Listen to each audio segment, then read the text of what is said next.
পটুয়াখালীতে ভয়াবহ হামলার শিকার বাংলা ভিশনের সাংবাদিক। সশস্ত্র দুর্বৃত্তদের হামলায় তার এক হাতের রগ কেটে দেওয়া হয়েছে, আরেক হাতের কবজি ঝুলে গেছে। বাংলা ভিশন টেলিভিশনের পটুয়াখালী জেলার কলাপাড়া উপজেলা প্রতিনিধি এবং কুয়াকাটা পৌর যুবদলের সাধারণ সম্পাদক জহিরুল ইসলাম মিরনকে নির্মমভাবে কুপিয়ে গুরুতর আহত করা হয়েছে।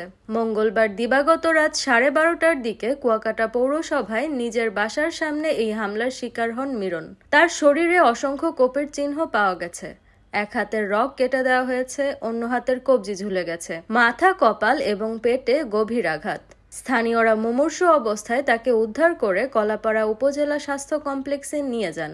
সেখান থেকে উন্নত চিকিৎসার জন্য বরিশাল শেরেবাংলা মেডিকেল কলেজ হাসপাতালে পাঠানো হয়। পরিবারের সদস্যরা জানান, মিরন ঢাকা থেকে ফিরেই বাড়ির পথে ছিলেন। তুলাতলী মহাসড়কে নেমে মাত্র 50 গজ দূরে যখন তিনি বাসায় ঢুকতে যাচ্ছিলেন, তখনই সশস্ত্র দুর্বৃত্তরা ঝাঁপিয়ে পড়ে এলোপাথারি কোপাতে থাকে।